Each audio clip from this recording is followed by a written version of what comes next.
Hey, everybody, and welcome to the Startup Savant podcast. I'm your host, Ethan, and this is a show about the stories, challenges, and triumphs of fast-scaling startups and the founders who run them. Our guest on the show today is Mir Hwang.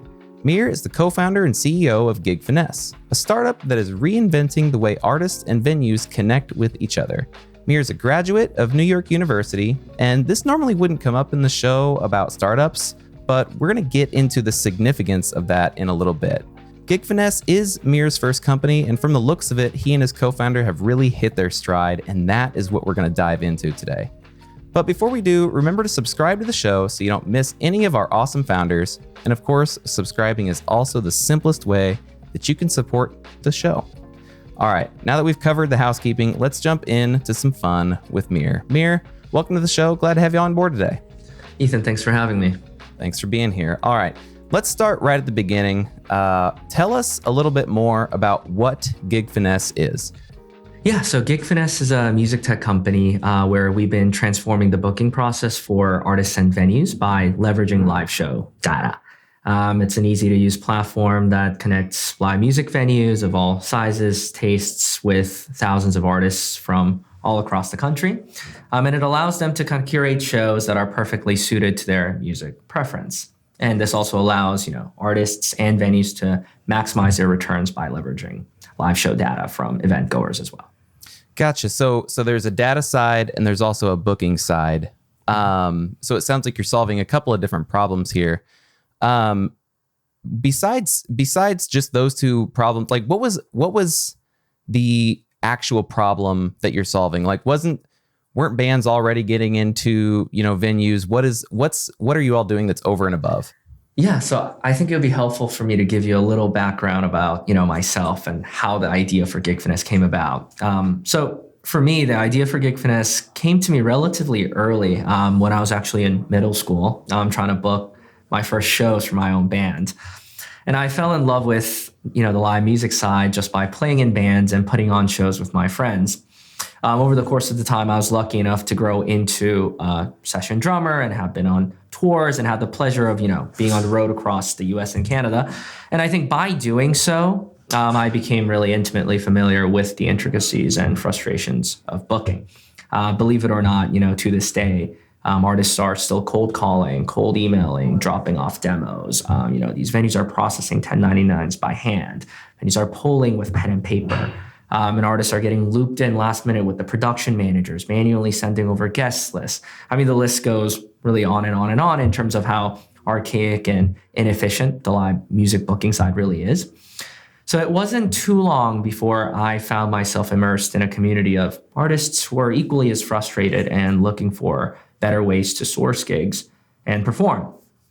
And I think one unique thing that we brought to the equation was many people our age, we were kind of right in the precipice of witnessing a lot of the drastic changes the music business was going through, right? Where I still remember almost forcibly ripping my dad's Walkman out of his hands to, listen to my first album, to going out and buying my first Discman, to buying 99-cent songs on iTunes or pirating songs on Napster, right? And making sure my album art was impeccable on my iPod, to obviously where we are with streaming.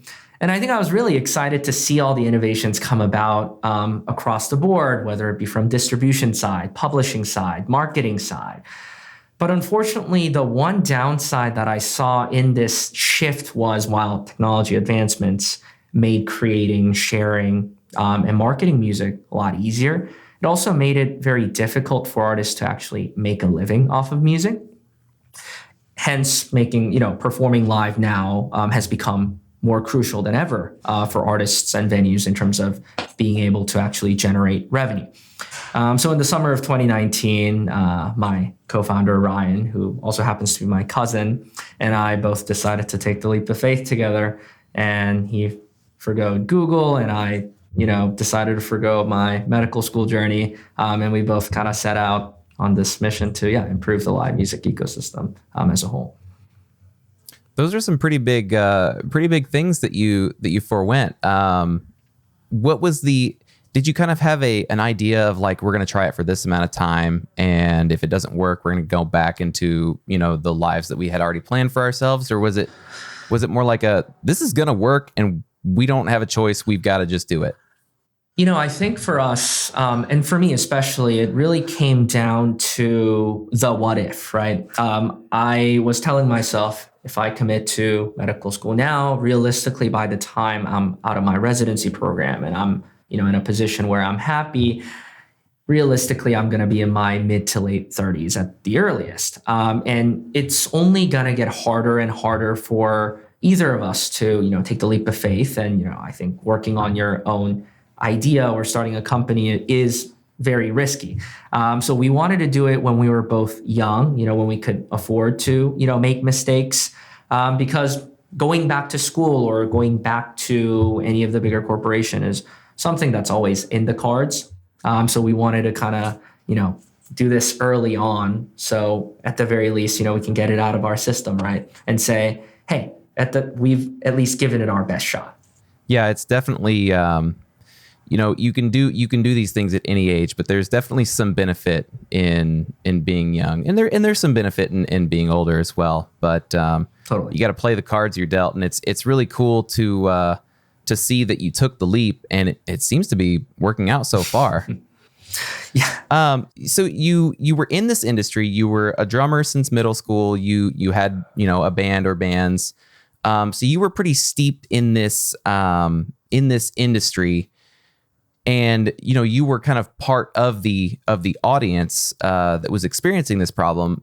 So when you were kind of ideating this business, do you feel like you came at this from a problem first or an audience first point of view? And let me clarify, did you know that you wanted to start a business for this audience, or did you see this problem and choose to solve this problem with a business? I think I definitely identified the problem first, because it was something that I firsthand kind of experienced myself, right? And being around a lot of my musician friends, it was something that we were all talking about. What I thought was interesting was there were a lot of different quote unquote solutions out there that existed in the ether, but none of them really seem to address, what I call the hair on fire problem, right? Like the actual issue at hand, where there were a lot of marketplaces or there were a lot of like back-end softwares that may help in terms of like booking overload or in terms of maintaining a cleaner ecosystem, in terms of managing calendar or whatever it may be. But none of it really seemed to solve the problem at hand, which was that a lot of these live music venues are getting flooded with hundreds, if not thousands of email inquiries, right? And their main problem is not necessarily finding musicians or comedians or DJs to book. Their main problem at hand was, how can we identify the right talent that actually brings ROI when we actually open the club or open the venue. So I think a good example of this is, we have artists on our platform with 3 to 5 million Spotify streams who can barely sell, let's say, 50 tickets in New York City. And you would have a local NYU band with 500 SoundCloud followers who can sell 300 tickets because they're in Greek life or they have a lot of friends and family in the area.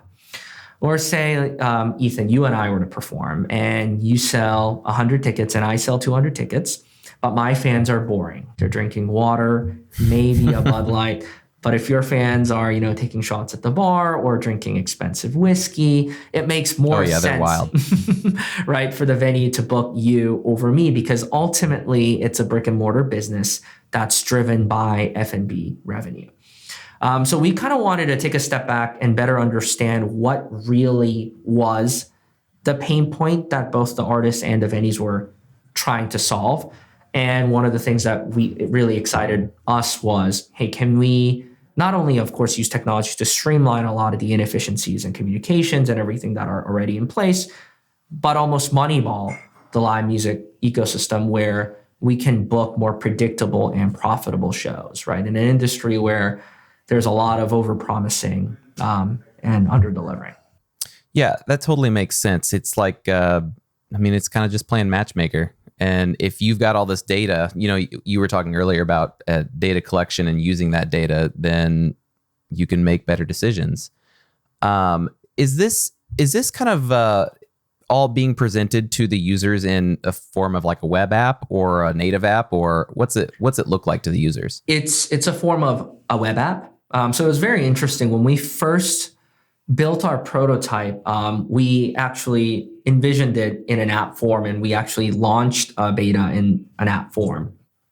Then we soon realized that a lot of actually our end users were not necessarily working on their phones. They preferred to go in at a venue setting, and they were all working on their laptops for the most part. So we realized, so this is a better way for us to actually service our customers. While I think an app is going to be something that we're definitely going to launch down the road, for now, we saw a lot more demand from like a web app perspective. Yeah, that's a huge insight, because it's, that form factor, you may have all of the same functionality. You may have all of the same endpoints and data and usability on all that stuff. But if people want you in their pocket, then that makes sense. But if they don't want to, if I'm coming to work and you've given me the best tools to make the best podcast possible, but it's on my phone, then yeah, I am probably going to use the second best tool because it's on the computer. So totally, yeah, knowing that form factor, that's huge. How did you gather that data? Like, what was the feedback that you got, and how did you facilitate people telling you, hey, this isn't the place that I want to use this product? Totally. And I think, this is why people always talk about the importance of customer discovery and how it never ends. For us, it was definitely the same thing. I remember when we first kind of envisioned our prototype, it was almost kind of like Tinder of music booking, is the best way to put it, right? Where instead of now cold emailing all these venues and filling out different forms, we can just make it into an app. Venues can get a profile, artists can get a profile, right? Venues can maybe upload their descriptions and what kind of acts they're looking for and what their budget is. Artists can apply and they can swipe left and right, to find the perfect match. And there's a rating system. And when we actually went out and did the customer discovery, a lot of our venue partners were like, this sounds amazing. This is going to revolutionize how we book shows, and we're super excited to try this out. And in less than a month, we ended up actually losing all of our prototype or demo clients, which obviously I was extremely shocked, right? And I went back to them and I was like, hey, I feel like we've had multiple conversations. I thought we really understood your pain point, and this is kind of what you wanted us to build. Why aren't you guys not using it? And I think that's when we really kind of realized and we were able to hone in on their actual pain point, which was, A, we don't want to work on our phones and have to swipe through hundreds of these profiles, right? And number two, ultimately, at the end of the day, what we care about the most is the success of the show, right? When it comes to, how many tickets is it selling? But more importantly, what kind of numbers is it ringing up, right, at the bar? So we knew that was ultimately the number one metric that the venues were going to really hone in on and focus on. And that kind of allowed us to kind of make a pivot, right, towards, okay, so this is actually the problem that they want us to solve. It's not that they want us to better lay out all the artists that are applying, right, because that doesn't necessarily help them nor save them that much time. They want us to identify and streamline the data collection, right, so that we can better predict. So yeah, that's kind of how we ended up, I think, making a pivot from our initial kind of app and testing phase to where we are now. That makes sense. So that represents one of the kind of obstacles that you run into, or that you ran into specifically. But I know that there were some other pretty big obstacles that you all had in your kind of earlier years. Can you tell us about a few of those challenges that you and your co-founder faced and how you dealt with them?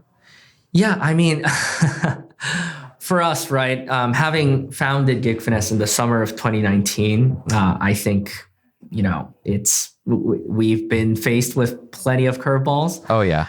And I think, hindsight, obviously it's 2020, but like as tough as it has been, we've kind of learned to run a very disciplined and tight organization, right? An operation through it all.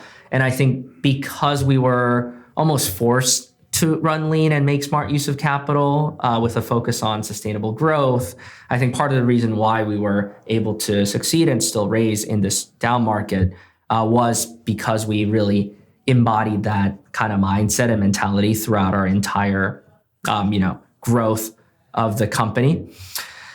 I think any really founder will agree, right? The highs are so high and the lows are so low. And we've definitely been through so many different curveballs where at one point people were questioning the viability, right, of our entire business as a whole during the pandemic. Questioning, are people really going to come back to live events? Is that even a reality? Like, is this something where you guys want to pivot into live streaming?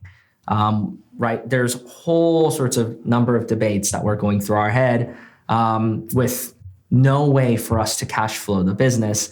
So we had to definitely make a pivot. And during one of those pivotal decisions that we made at the time was moving out of our main market, which back then was New York City, to Austin. Okay, let's get into that. Because that's, there's not many people, there's not many groups of people especially that are willing to uproot themselves and move across the country. And even bigger, you're not moving from, one large city to another large city. You're moving from New York to Austin, to pretty different places, specifically just to continue working on this business. It's a pretty bold move. Tell us more about that.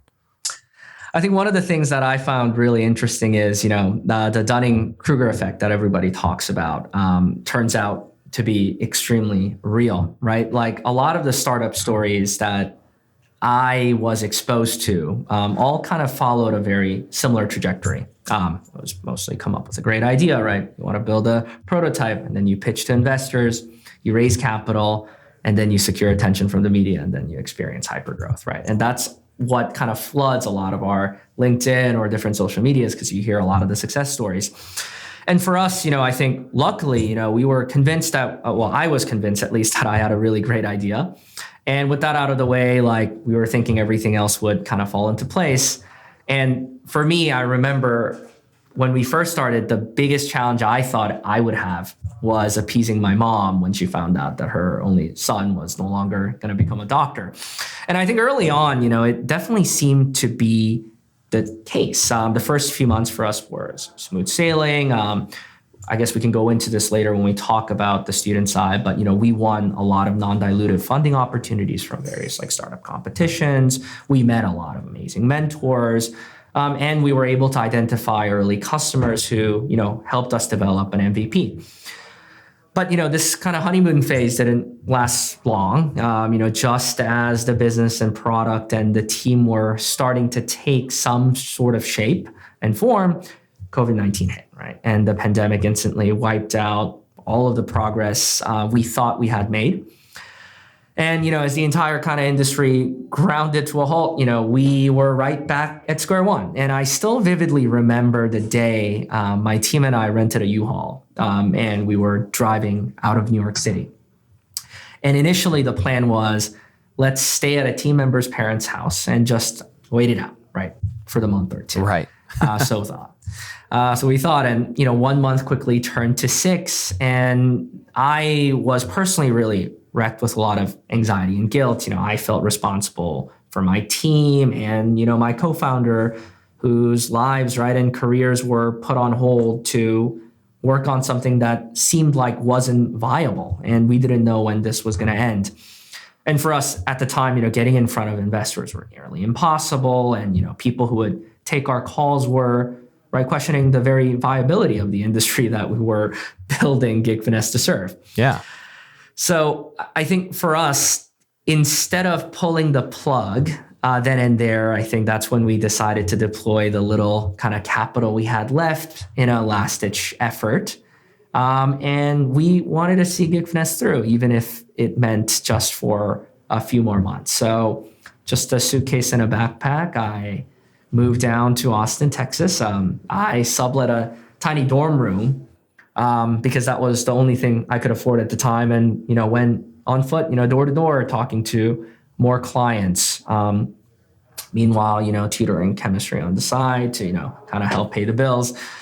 And this was really almost a do or die moment for our team. And the question we had was, can we grow in a completely new market with no connections, right? No understanding and no proof of concept. And I think luckily for us, our product resonated with several key partners in Austin, and many of those who took a chance on us then are, still some of our most valued clients now, and we've been able to really scale. And moving to Austin, I think also helped us open up a really kind of cool vertical that we didn't necessarily think about, where when we first envisioned building GigFinesse, our main focus was helping and targeting your traditional ticketed venues, where you're buying a ticket to go see a show.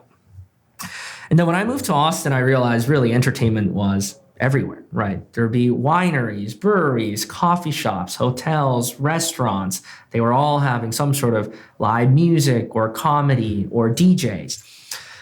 So I decided to just go in and talk to all the different decision makers and shareholders, right? I would talk to the food and beverage director or the GM or the venue owners and ask, hey, do you run into any pain points or do you have any problems that you want to address when it comes to sourcing talent and booking? And it was very interesting to hear their side because their pain point were similar to the ticketed side, but it didn't necessarily rely too much on the draw aspect, right? Because most of these venues, they're doing it for more of an ambiance, right? So their pain points were, Mir, we don't necessarily have the budget to bring on a full-time events coordinator to handle this full-time. So it usually oftentimes falls under my shoulders or my F&B director's shoulders. And it's really painful for me to deal with, all these musicians or comedians coming in. I have to still manually cut 1099s and cut them checks. I have to deal with all the day of show, load in information and X, Y, and Z. From the accounting team's perspective, they're like, Mir, nationwide, we have to cut thousands of checks to all these different individual artists.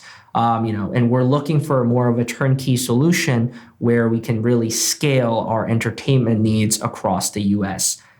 Where we can kind of give you guys a direction of this is our budget, this is kind of what we're looking for, and you guys can come in and be the experts and really curate and help build this brand with us, which was something that was very exciting to me because at the end of the day, the number one thing that I really wanted to do for GigFinesse was help artists find their stage, right? And I think it's such an important distinction here where there are musicians where they would tell me, Mir, never in a million years would I be seen playing Wonderwall on 6th Street or on Broadway in Nashville. I only want to play the coolest and hippest venues because I want to be the next superstar. But, there are also artists who are like, wow, I'm going to get paid $500, to play at a steakhouse and play jazz standards. And this is an exciting way for me to, have a supplemental income or pay for rent, whatever it may be. So this really allowed us to kind of open up two very similar but unique verticals where we can really, kind of help our artist user base in general across the board. That makes sense. It's because, for the simple fact that you're running a two-sided marketplace here, and just because one side is being super well served doesn't necessarily mean that the other side is getting all of those same love and attention and all that stuff. And in fact, let's talk about the whole concept of a two-sided marketplace for a minute, because I tend to get in conversations with founders and it seems like it's always the first time founder that jumps into the two-sided marketplace types of ideas.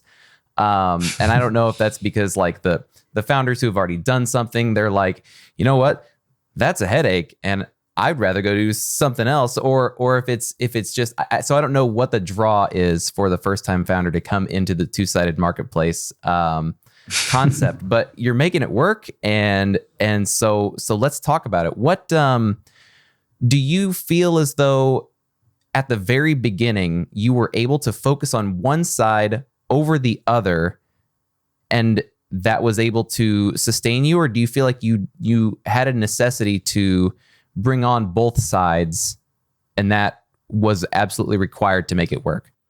So I think one of the biggest challenges, right, and this is the whole chicken and an egg problem that all marketplaces talk about, right? Like, which one do we want to service first, right? If we have too many venues and too little artists, that's going to be a problem. If we have too many artists and too little venues, that's also going to be a problem.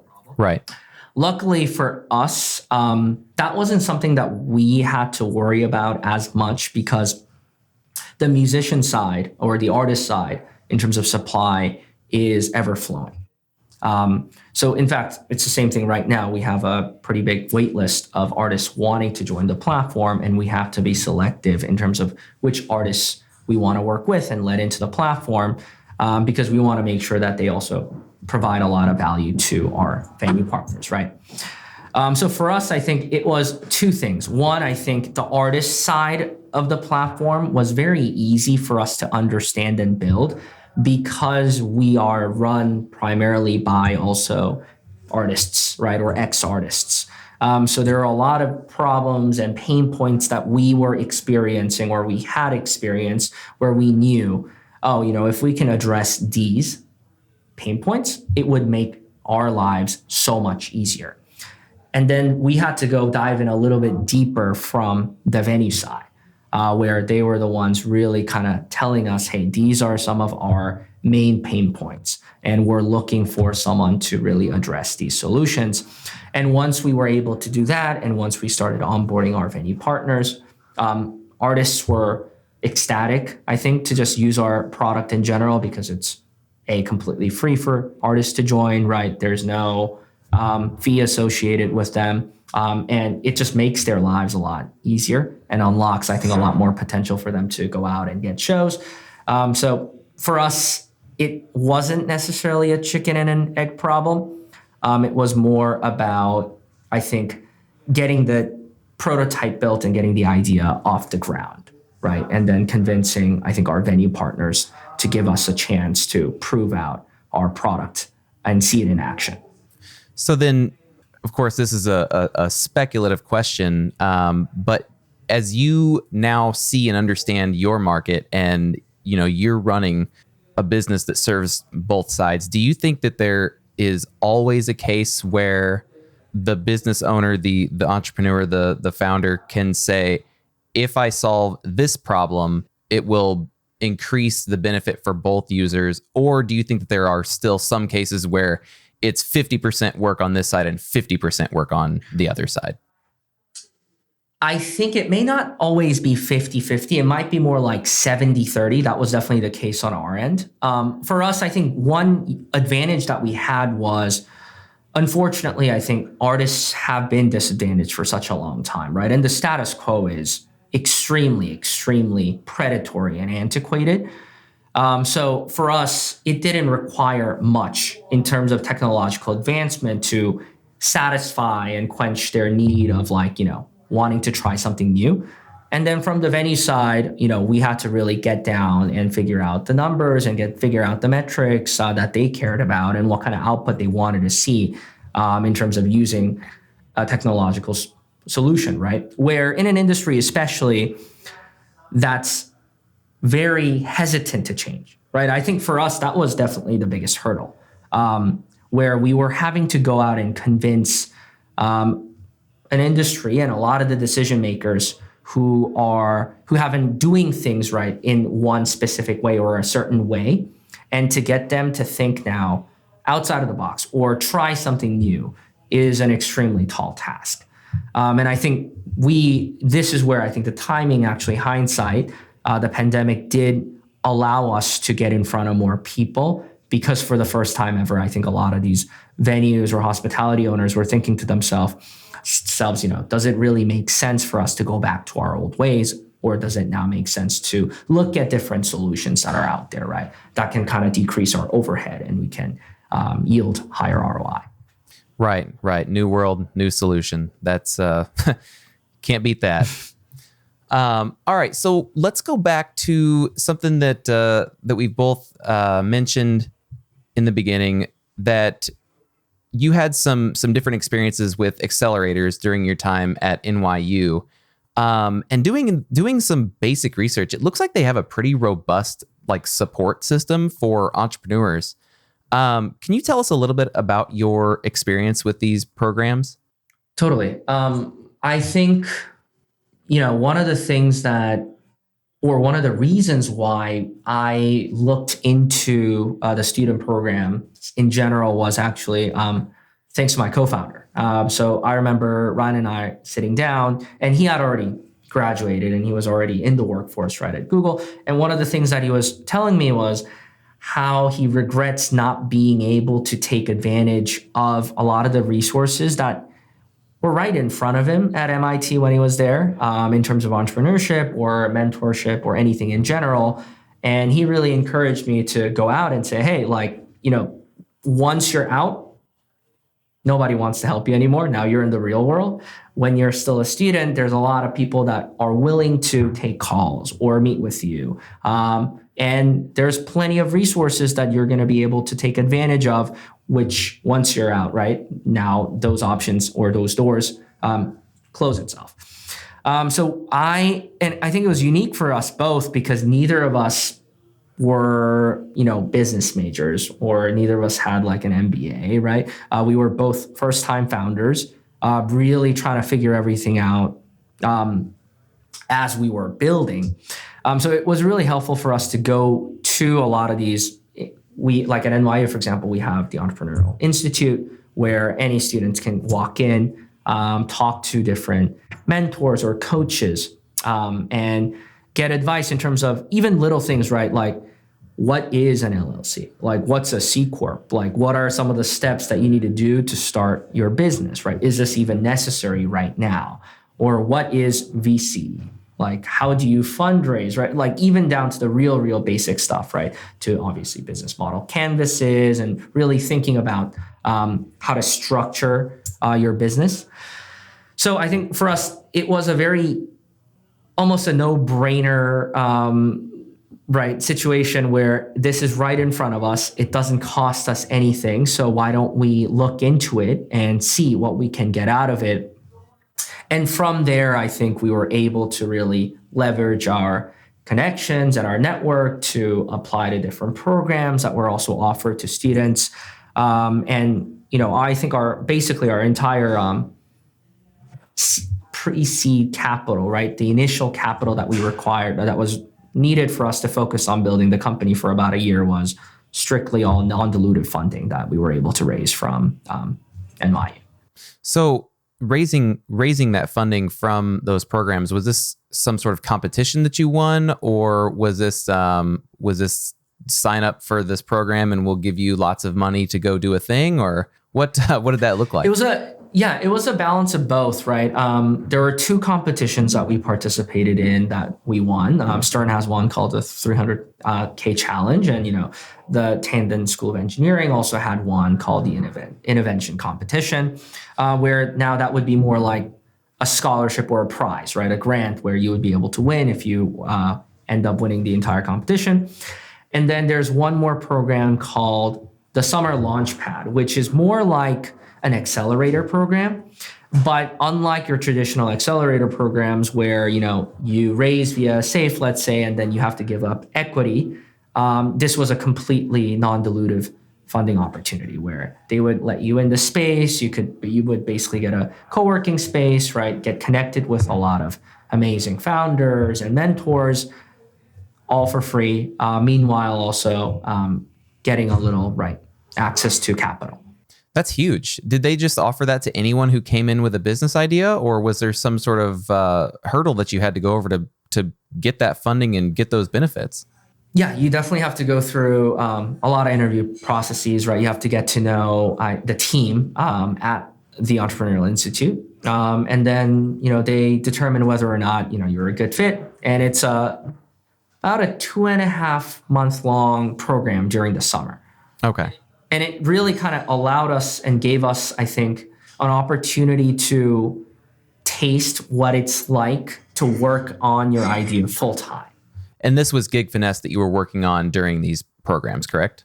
Yes. Cool. That's awesome. So knowing what you know now, do you think that if you hadn't taken these opportunities at NYU, do you think that you would have put yourself into an accelerator program? Or do you think that you would have tried to kind of more go it on your own because the options weren't as, pretty or nice as what you had at school?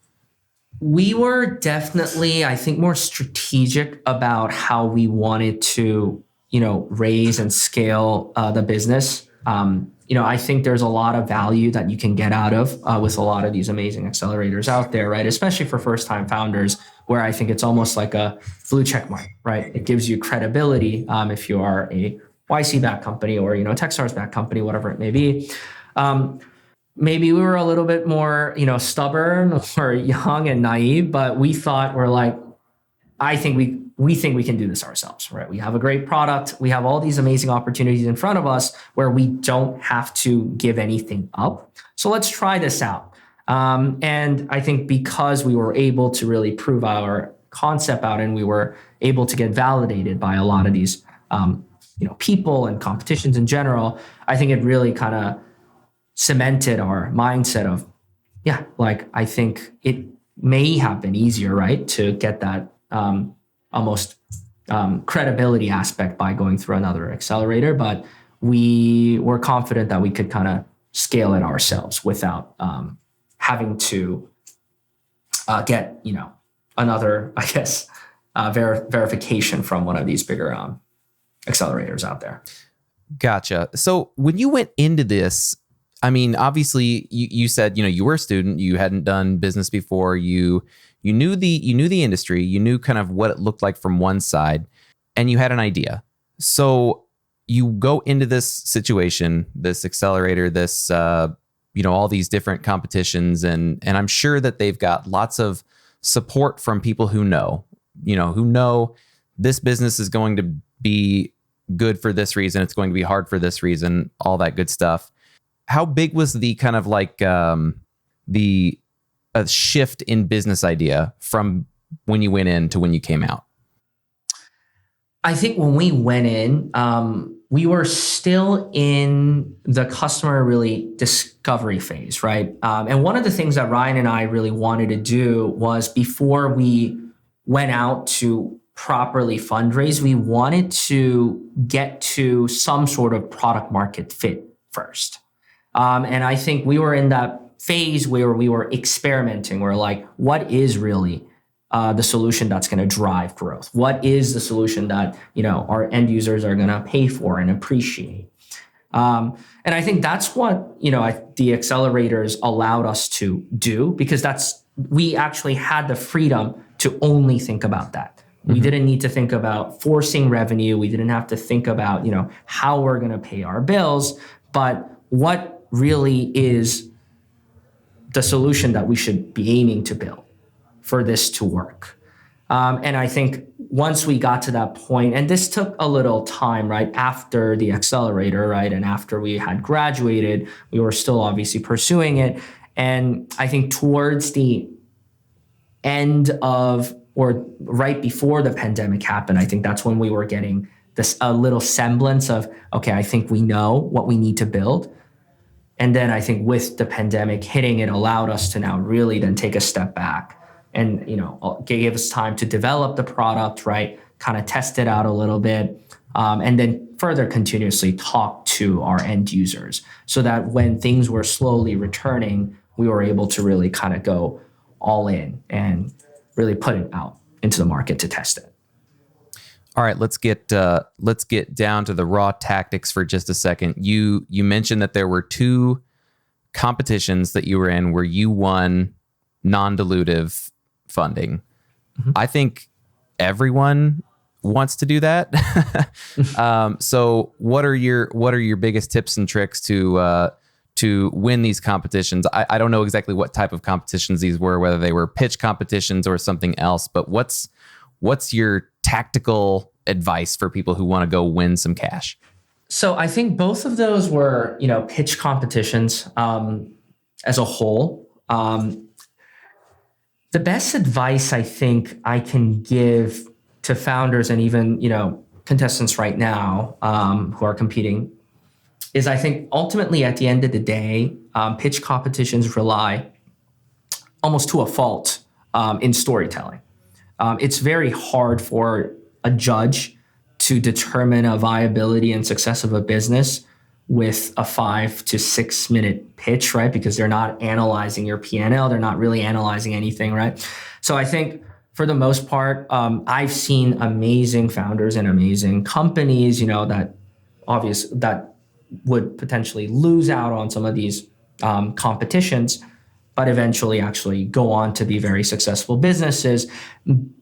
And part of the reason why I think they weren't able to win is because they couldn't necessarily communicate their story as effectively as some other founders could, even though their idea may have eventually turned out to be less lucrative or less successful.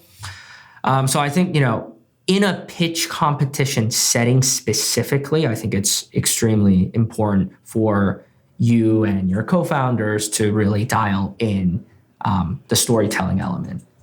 So then did you find some advice on YouTube, or did you go take a storytelling course? Was there a storytelling class at NYU?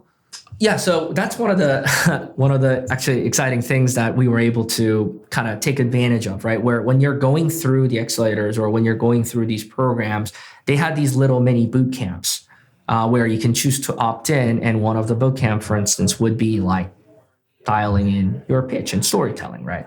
And then it would focus on like your background, your story, like why your team is the right team to disrupt, right? Like the total addressable market size, whatever it may be. They would lay it out in a concise format where I feel like as a first-time founder, like there's so many things you want to talk about and you don't know what to prioritize. And I think these sort of like classes or these lectures that they had would help us kind of think about it in a more, concise way where it's like, okay, these are the main points that we want to get across. So let's build a short deck around it. Cool. That's great advice. Go figure out how to tell your story. That way people can write you a check. All right. Let's get into GigFinesse and what are we going to see? What are we going to see GigFinesse jump into that's new for this next year or so? I think, this year we have a lot of exciting things in the pipeline. We're really excited to kind of really scale nationwide. I think up until last year, we were very focused in our key markets where we had a bigger presence. Now we're finally being able to go out and expand and meet the demand in a lot of, different burgeoning markets that are all across the US. We're excited about Chicago, we're excited about Denver, Arizona, like LA, all the major markets that I think, would really benefit from GigFinesse. And we have a lot of artists in those communities that have been reaching out to us consistently, asking us when we were going to finally launch. And I think another exciting thing for us is, towards the end of this year, something else that we want to focus on is being able to provide our services in quote unquote more satellite markets where we get a lot of inbounds from musicians or, comedians in your non-traditional main cities, right? Like a good example would be like Richmond, Virginia or Asheville, North Carolina. And they all have, a massive blossoming artist community. There's a lot of breweries, there's a lot of venues out there. And a lot of these artists also, are consistently reaching out to us saying, hey, like it would really be helpful if we had GigFinesse down here as well. So now I can not just book my shows in the bigger cities, but I can also book it when I come back home. So I think just continuing to dial in the product, right? Making obviously, I think our artist and venue experience, to be as good as it can be. And also I think being able to kind of expand our services nationwide so we can, continue providing more opportunities to artists all across our different markets. All right, that's exciting. I can't wait to go see a show in Ann Arbor that was put together by GigFinesse. All right, what is your number one piece of advice for early stage entrepreneurs? So there's a ton of great advice I've received from people, I think, along the way. But one that always, comes to top of mind for me is the 33% rule. So the 33% rule states that 1/3 of your network should be people you can learn from. So who once stood where you stand. 1/3 should be people on the same boat as you, peers who inspire you. And the last third should be people who you can mentor so you can give back to the community that nurtured you. I think because entrepreneurship in general and starting your own company, it's so tough, but it's also an extremely lonely, I think, road that a lot of founders embark on. So keeping this, I think, really tight-knit network really helped, me not get carried away with the highs or the lows. I think that's really, really excellent advice. All right, we are coming to the end here. I've just got one more question for you, and it's the simplest one. So you've already done all the heavy lifting. Where can people connect with you online, and how can our listeners support GigFinesse? You can obviously reach out to me directly through LinkedIn. In general, you can also check out our Instagram or our website if you're an interested venue, hospitality owner that are looking to, improve or bring back programming. It's an easy one click, and our team should be able to instantaneously reach out to you if you're a musician, or an artist, comedian, right? DJs, anybody looking for a better way to perform. Same thing, just go on our website and apply to be an artist. And with our recent fundraising, we're also continuously looking to bring on more people to our team in general. So if you're interested in, what we're building and would like to, learn more, feel free to also check out our hiring board as well. Cool, Mir, this has been a lot of fun. It's cool to see businesses that aren't just B2B SaaS that are coming in and doing fun stuff, getting funding, and just making people's lives better. I'm stoked. I'm stoked to have you on. So thanks for coming on. Now, everybody that's listening, you can find all of the different links and everything that we talked about in today's show on the show notes. Those are going to be over at startupsavant.com/podcast. But that is going to be it for this week's episode of the Startup Savant podcast. Hey, if you like this episode, the best way to let us know is leaving a rating on Apple Podcasts or Spotify. And if you're a fan of YouTube, we post all of our episodes over there, and you can just leave a comment below the video. Wherever you decide to reach out, we read all the stuff, so let us know how we're doing. And as always, thanks for hanging out with us. We will see you next week right here. Until then, go build something beautiful.